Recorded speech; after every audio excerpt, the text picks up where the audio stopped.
I just spent 6 weeks carrying 5 Honor phones everywhere I go. To work, on a flight to Tokyo, through a rainstorm, into a pitch-black concert venue. And I need to tell you something that's going to make a lot of Samsung and Apple fans extremely uncomfortable. Honor is not the underdog brand you remember from 5 years ago. They are quietly building some of the most impressive hardware in the smartphone industry right now, and the mainstream tech press is almost completely ignoring them. That ends today, because here's what nobody's telling you. The number 2 phone on this list beats the Galaxy S25 Ultra in 3 critical real-world categories. The number 3 phone is destroying mid-range competitors from brands you trust without question. And the number 1 phone, the one I've been reaching for every single morning for 6 weeks straight, does something with its camera system that genuinely made me question whether I needed a dedicated camera anymore. I'm going to rank these from 5 to 1, tell you exactly who each phone is for, and give you the honest flaws that reviewers on the payroll won't mention. Let's get into it. Number 5, the Honor Magic 8 Lite. The best budget phone most people have never heard of. Let's be real about what this phone is. It's not trying to compete with flagships. It's not pretending to be something it isn't. The Honor Magic 8 Lite knows exactly what it is. The best phone you can buy for people who don't want to spend flagship money but refuse to carry garbage. The 6.7-inch AMOLED display hits 120 Hz, and it genuinely looks better than displays on phones that cost twice as much. I compared it side by side against a mid-range Samsung at the same price point, and the difference in color accuracy and brightness was not subtle. You'll notice it immediately. The Snapdragon 6 Gen 4 paired with 8 GB of RAM handles everything you actually do on a phone. Social media, streaming, casual gaming, navigation. Does it choke on Genshin Impact at ultra settings? Yes. Does it handle the way 90% of phone owners actually use their devices? Absolutely. Battery life is where this phone quietly shocks people. You're getting a 5,800 mAh cell that will get most users through a full day and a half on a single charge. I went 38 hours without plugging in during a travel day that included maps, music, 4 hours of video, and a 2-hour video call. That is not budget phone behavior. The cameras are decent. Not remarkable, but decent. The main 108 megapixel sensor captures plenty of detail in daylight. Low light is where you feel the budget compromise, and I won't pretend otherwise. But at this price, the overall package is genuinely hard to argue with. If someone you know is still on a 4-year-old phone because they can't justify flagship prices, this is the answer you've been looking for. Around $280. Buy it. Number 4, the Honor Magic V5, the foldable that finally got everything right. Foldables have had an image problem. They've been too heavy, too fragile, too expensive, and the software experience always felt like it was built as an afterthought. Honor looked at every single one of those complaints and systematically addressed them. At 226 grams, the Magic V5 is one of the lightest foldables on the market. I carried it in my shirt pocket for 3 weeks and genuinely forgot it was there. That sounds like marketing language until you've tried holding a competing foldable for the same amount of time. The crease. Let's talk about it, because this is what everyone wants to know. It's there. I'm not going to lie to you and say you can't see it, but Honor has gotten it to the point where during normal use, watching video, reading, browsing, you stop noticing it within 48 hours. It's not the distraction it was on first-generation foldables. The cover screen is fully usable, 6.4 inches with a proper aspect ratio that doesn't make you feel like you're squinting at a receipt. I used the cover screen as my primary display for an entire afternoon without touching the inner screen, and it held up completely. The hinge mechanism has a satisfying premium feel that tells you something about the engineering investment Honor put into this device. It doesn't wobble. It doesn't creak. It snaps into positions and stays there. Battery life on a foldable is always a concern because you're powering 2 displays. Honor fitted this with a dual-cell 5,150 mAh battery with 66-watt fast charging. Real-world use gets you through a full day with moderate to heavy use. Heavy multitasking with the large screen open will push you to reach for a charger by evening, but that's the reality of the form factor, and Honor is transparent about it, starting around $1,100. For a foldable that actually works as a daily driver, that's legitimately competitive. Number 3, the Honor 400 Pro, the mid-range phone that has no business being this good. Here's where things get interesting. The Honor 400 Pro is the phone on this list that confused me the most during testing, and I mean that as a compliment. It's priced like a mid-range phone. It performs like a flagship,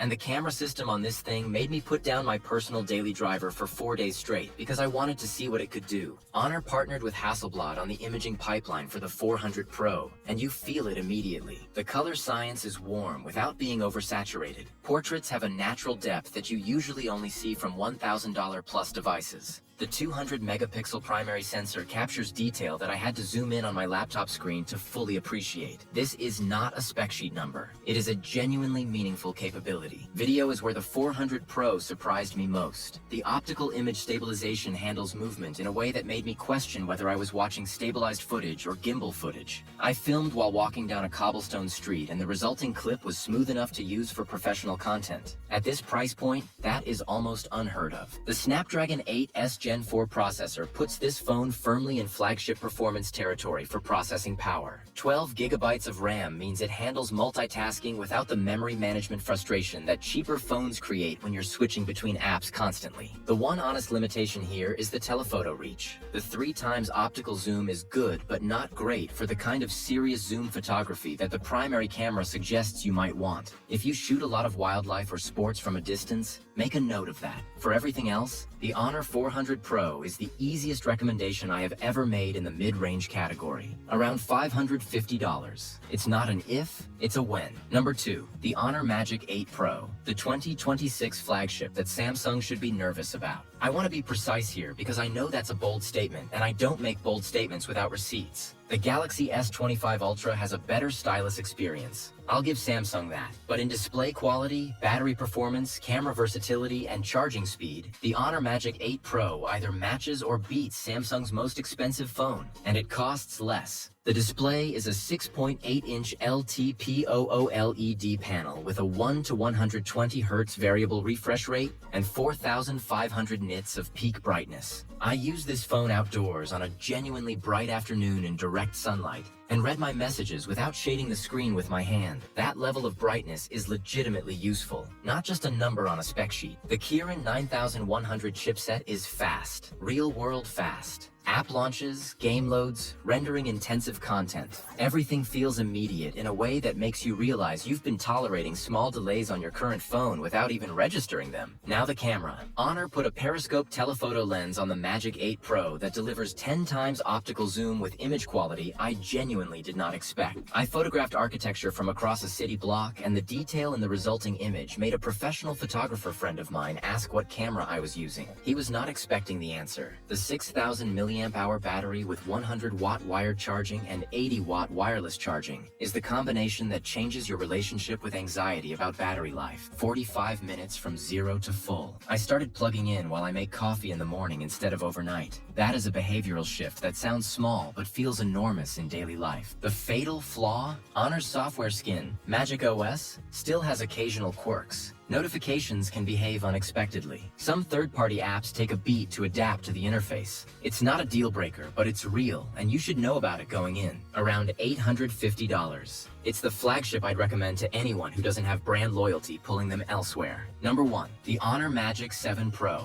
the best overall phone of 2026. I know what you're thinking. The Magic 8 Pro was just described as incredible, and now the older model is ranked above it? Let me explain, because this is the most important distinction in the entire video. The Magic 7 Pro has had a year of software updates, ecosystem maturity, and real-world refinement that the Magic 8 Pro hasn't had yet. The hardware on the Magic 7 Pro is still elite. The Snapdragon 8 Elite, 12 gigabytes of RAM, a 5,270 milliamp hour battery with 100-watt charging. None of that has aged. What's changed is everything around the hardware. The camera system on the Magic 7 Pro has been optimized through updates to a degree that makes the out-of-box Magic 8 Pro feel like it's still catching up in some processing scenarios. Night photography on the Magic 7 Pro after a year of computational photography improvements is stunning. I shot a candlelit dinner, a street scene at 2 a.m., and a stadium event from the upper deck. Every single shot was usable. 3 of them were genuinely beautiful. The 5x periscope telephoto produces images with a natural compression and color rendering that I prefer to the 10x on the Magic 8 Pro for portraits and street photography. More reach isn't always better. This focal length is genuinely versatile in a way that the extreme telephoto of the Magic 8 Pro isn't. And here's the thing that sealed it. After 6 weeks of testing, the Magic 7 Pro is the phone I stopped thinking about. And that is the highest compliment I can give any device. It's the phone that just works, every time, in every situation, without making you manage it or troubleshoot it or work around it. The display is gorgeous. The battery gets through the day. The cameras capture what you're actually seeing. The software has settled into something reliable. It's also now available at a significantly reduced price compared to launch. You can find it for around $700 depending on the retailer, which puts flagship hardware from one of the best camera phones of the last 18 months in a price bracket that was previously impossible. The best phone isn't always the newest one. Sometimes it's the one that's had the time to become everything it was supposed to be.